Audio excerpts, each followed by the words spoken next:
Hi, I'm Craig Phillips. Welcome to my tiling trade tips. In this video, I'm going to show you how to set out and tile your own splashback. I'm halfway through building my own dream house at the moment, and only yesterday we put the kitchen base units in and the worktops, so we're ready to start tiling today. Now I'm going to create a feature wall from the worktop all the way up to the ceiling.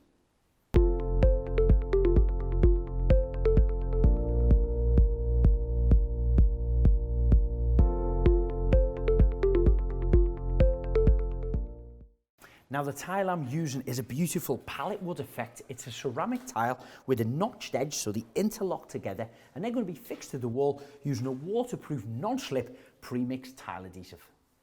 Now setting out is very important because the first tile dictates where the rest of them are going to be. I've measured the full width of the wall.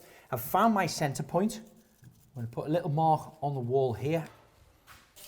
And then I'm going to get my tiles and just lay them out as a dry run right on my mark, and I'm going to work these out all the way across the wall, resting them into place.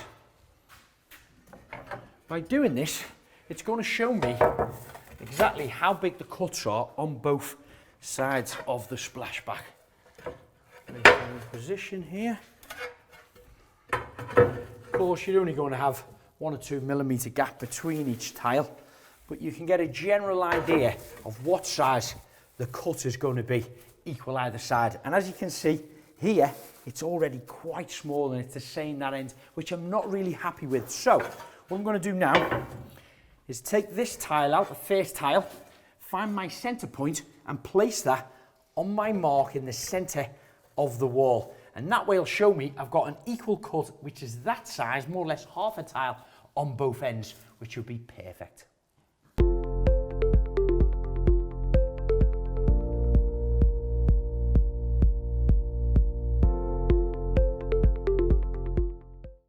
Now applying the adhesive on, I use a flat trowel to start with, and then I use a notch trowel, a 10 millimeter notch trowel, and I comb the adhesive across. That way it spreads it really even on the wall and it reduces any cavities behind the tile.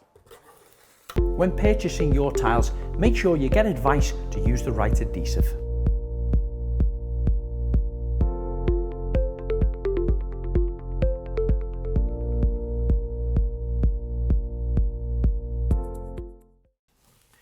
First tile in position. Then we get the second tile, and of course interlocking the edges like this.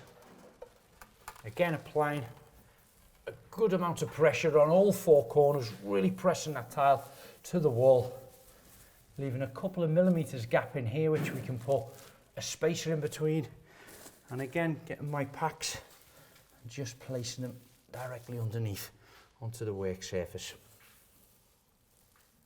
Now the next tile involves quite a complex cut. It's right the way around this socket. So what I have done, I've got myself a spirit level, draw the line up here and here. Then I lifted this tile up, placed it in position and put 2 marks on the tile once it's interlocked in there. I've done the same with the opposite side here. If you run a level across here to here and here to here, you can put a mark on that tile and then transfer the marks from that tile onto the one you're about to cut. Then, by using a set square, placing it on top of the tile where your mark is, you can create a line on both sides, and again transferring the mark on the side of the tile onto here and here. Then by using a straight edge, you can line all corners up, and that gives us a rectangular shape. Now this is going to have to be cut out with a grinder. If you come across an awkward cut like a socket or a light switch, there's plenty of videos on tilemountain.co.uk to show you how.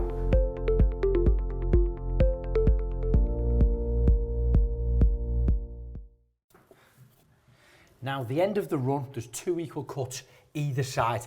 Really simple to do the straight ones. This one involved another grinding out cut in the centre there around the socket.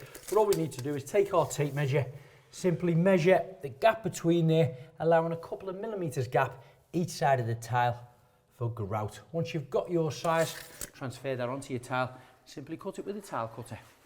Once you've fitted a number of tiles, wipe them down with a damp sponge to clear any excess adhesive before it dries.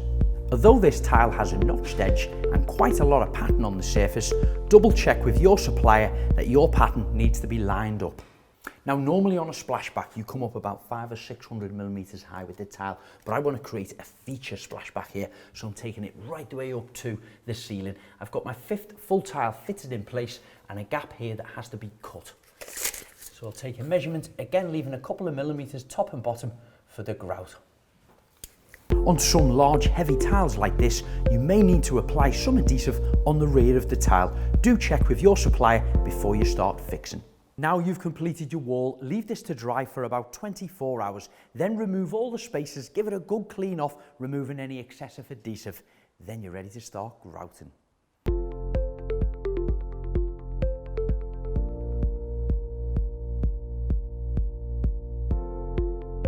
Now hopefully I've inspired you to be able to tile your own splashback like I have. But if you want to watch any more videos on tiling or look at the wide range of tiles that Tile Mountain supply, please visit the website tilemountain.co.uk.